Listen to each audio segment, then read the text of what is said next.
Rate कमी, quality चांगली, प्रत्येक सणाला ऑफर, त्यामुळे खरेदी आपली रवींद्र वस्त्र निकेतन मध्येच। रवींद्र वस्त्र निकेतन, आजरा रोड, आपला बाजार शेजारी, गडहिंग्लज मध्ये आज सकल हिंदू समाजाकडून विराट हिंदू संमेलनाचं आयोजन करण्यात आलं। हिंदुत्ववादी आमदार नितेशजी राणे यांची मुलुक मैदानी तोफ आज गडहिंग्लजमध्ये धडाडली आहे। दादा, पूर्ण भारतामध्ये ही हिंदू संमेलनं होत आहेत, याचा नेमका उद्देश काय? संघ ही 100 वर्षाची यात्रा, त्या निमित्ताने या हिंदू संमेलन देशाच्या कानाकोपऱ्यात होत आहे।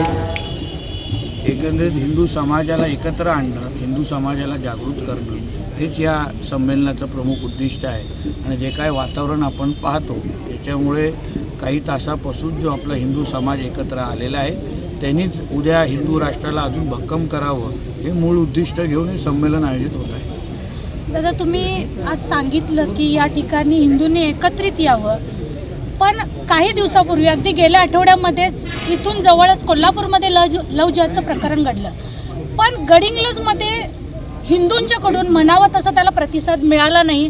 जनगर्जना लाईव्हच्या माध्यमातून अगदी हाताच्या बोटांवर मोजण्या इतक्या हिंदूंनी आपला निषेध नोंदवला।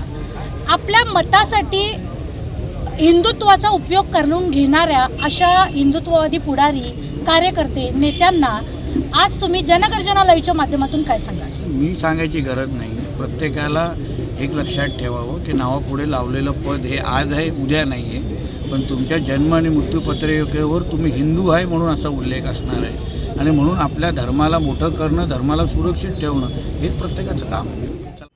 मला या गोष्टीचा खूप अभिमान आहे की ज्या मठाचं मी प्रतिनिधित्व करतो त्या मठाने, मी संकेश्वर करवीर शंकराचार्य मठाने, जेव्हा शिवाजी महाराजांचे पहिले सरसेनापती नेताजी पालकर काही कारणास्तव मुस्लिम झाले होते, त्यांचं कुटुंबीय मुस्लिम झालं होतं, त्या नेताजी पालकरांना हिंदू धर्मात आणण्याचं पहिलं घरवापसीचं काम आमच्या मठाने केलं।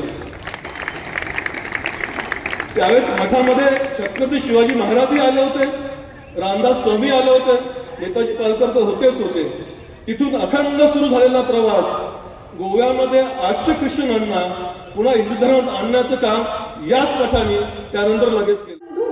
भगिनीवर अन्याय होतोय तेव्हा हिंदू समाज किती जागा होतोय? मराठ्यांच्या 5 घरांवरनं आपला अन्याय केलेला आहे, त्यांच्यावर केस केलेली आहे, त्याच्यात हिंदू नगरसेवकच आहे त्यांच्या पाठीशी। त्या लोकांच्या पाठीशी कोण उभे राहणार? दादांनी जर प्रश्न विचारला की या 3 तालुक्यात हिरवे झेंडे जास्त, भगवा झेंडा का नाही, मी हाच प्रश्न माझ्या बांधवांना विचारतो। ज्या वेळेला आपल्या शेजाऱ्याच्या घरावर अन्याय होतो ना, तेव्हा आपण सगळे जागे होणं गरजेचं आहे। आज दादांचं बोलणं ऐकून माझ्या अंगात भगवा रक्त वाहिलं। या कुटुंब व्यवस्थेमध्ये अर्थात कुटुंबाची दुरी म्हणून स्त्रीचा उल्लेख केला जातो। जसं मानवाच्या शरीरामध्ये किंवा मानवाच्या शरीराच्या सांगाड्यामध्ये कण्याला महत्त्व असतं, तसं कुटुंबामध्ये स्त्रियांना महत्त्व। आजही राष्ट्रीय स्वयंसेवक संघ हा वाढत आहे। अनेक संघटनाच्या 100वीला पोहोचतात त्यावेळेला त्या दमलेल्या असतात, दाबलेल्या असतात, 100वी नंतर सुप्रसिद्ध असतात, नाव प्रसिद्ध असतं, परंतु थकलेले असतात।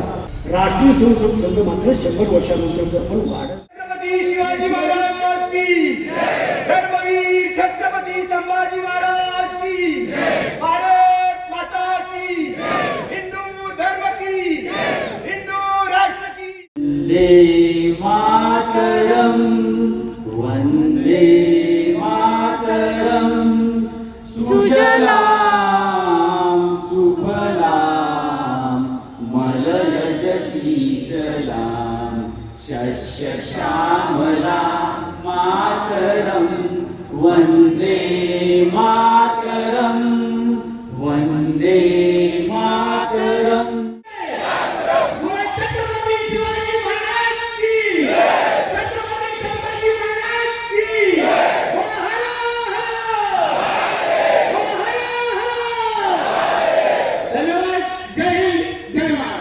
जनगर्जना लाईव्हसाठी कॅमेरामन सुजलसह लता पालकर, गडहिंग्लज।